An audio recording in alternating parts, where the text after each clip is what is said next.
नमस्कार साथियों, आप सभी का एक बार फिर से स्वागत है आपके अपने यूट्यूब चैनल पर। हमने जो हरियाणा ग्रुप सी और ग्रुप डी के लिए जो हरियाणा जीके की पीवाईक्यू सीरीज़ स्टार्ट की थी, यह इसकी क्लास नंबर 5 रहने वाली है। अगर इससे पहले आपने 4 क्लासें नहीं देखी है तो नीचे डिस्क्रिप्शन में लिंक दिया है, वहाँ पर जाकर देख सकते हैं। इसमें हम सभी के सभी प्रीवियस ईयर क्वेश्चनों को ही कवर कर रहे हैं। तो चलिए आज की क्लास को स्टार्ट करते हैं बिना किसी देरी के साथ। आज के पहले प्रश्न की बात करें तो पूछा है, Haryana state federation of cooperative sugar mill की स्थापना कब हुई थी? यानी Haryana state federation of cooperative sugar mill की स्थापना किस वर्ष की गई थी? तो इसका सही जवाब रहने वाला है ऑप्शन नंबर बी, 1966 में शुगर मिल की स्थापना की गई थी। चलिए अगले प्रश्न की बात करें तो प्रश्न नंबर 2 है। इसमें पूछा है, भारतीय विद्युत प्रशिक्षण प्रतिष्ठान कहाँ स्थापित किया गया है? यानी भारतीय विद्युत प्रशिक्षण प्रतिष्ठान कहाँ स्थित है? तो इसका सही जवाब रहने वाला है ऑप्शन नंबर ए, फरीदाबाद में भारतीय विद्युत प्रशिक्षण प्रतिष्ठान स्थित है। चलिए नेक्स्ट प्रश्न की बात करें तो प्रश्न नंबर 3 है। इसमें पूछा है, हरियाणा के शहरी क्षेत्रों में असाक्षरता प्रतिदर क्या है? यानी शहरी क्षेत्रों में असाक्षरता दर की बात करें तो इसका सही जवाब रहने वाला है ऑप्शन नंबर डी, 83.14% हरियाणा में औसत शहरी साक्षरता दर हो जाएगी।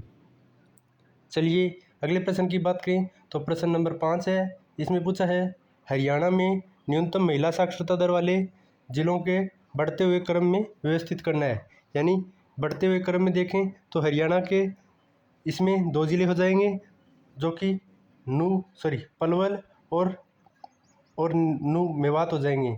मेवात जो कि जिसे अब नू के नाम से भी जाना जाता है। बढ़ते हुए क्रम में बात करें तो न्यूनतम महिला साक्षरता दर मेवात की होगी और उससे कम पलवल की हो जाएगी।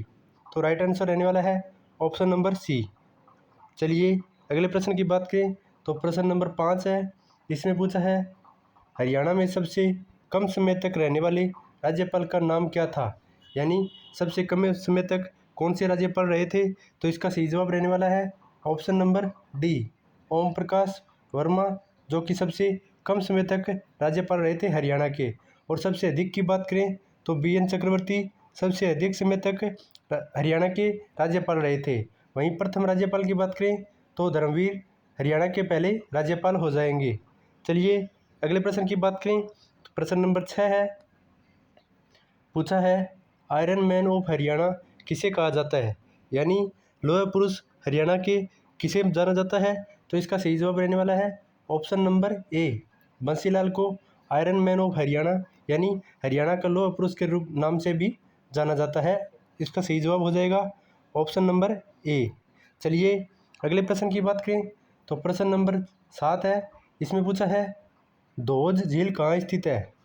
यानी धोज झील के बारे में पूछा है तो इसका सही जवाब रहने वाला है ऑप्शन नंबर बी, सोहना फरीदाबाद मार्ग पर धोज झील स्थित है। राइट आंसर हो जाएगा ऑप्शन बी। चलिए अगले प्रश्न पर बात करें। अगला प्रश्न हो जाएगा प्रश्न नंबर 8 के बारे में बात कर लेते हैं।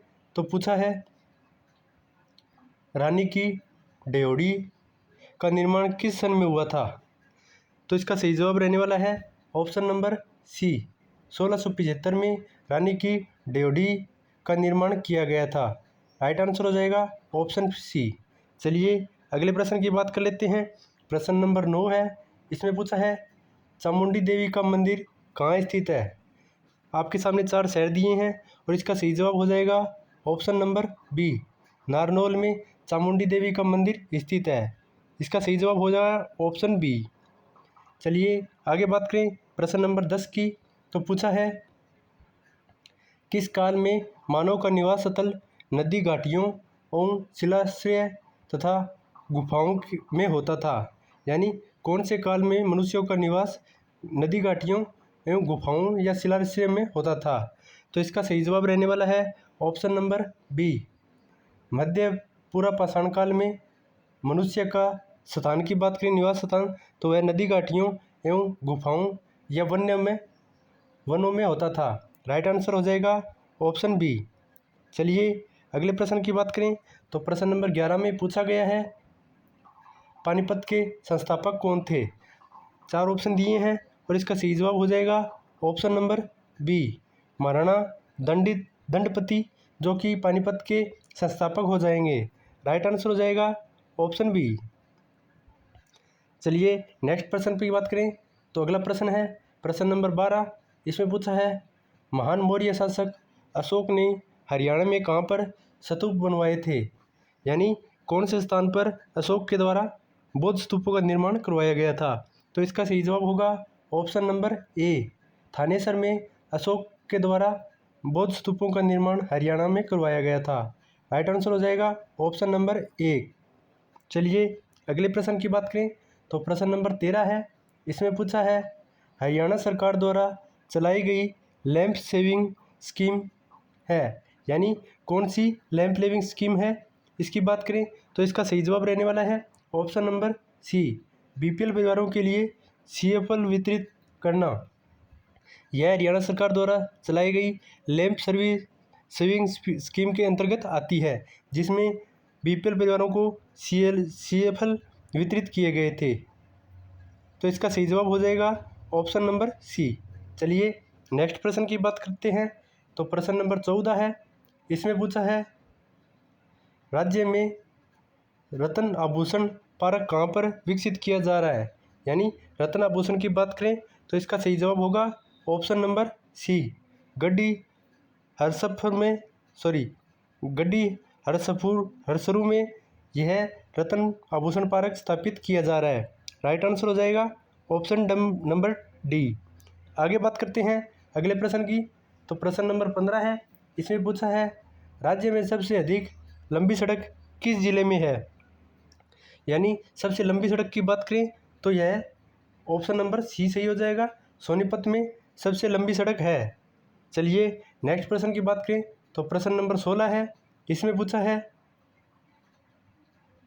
YMCA विज्ञान एवं प्रौद्योगिकी विश्वविद्यालय की स्थापना कब की गई थी। तो YMCA की बात करें तो इसकी स्थापना 2009 में की गई थी।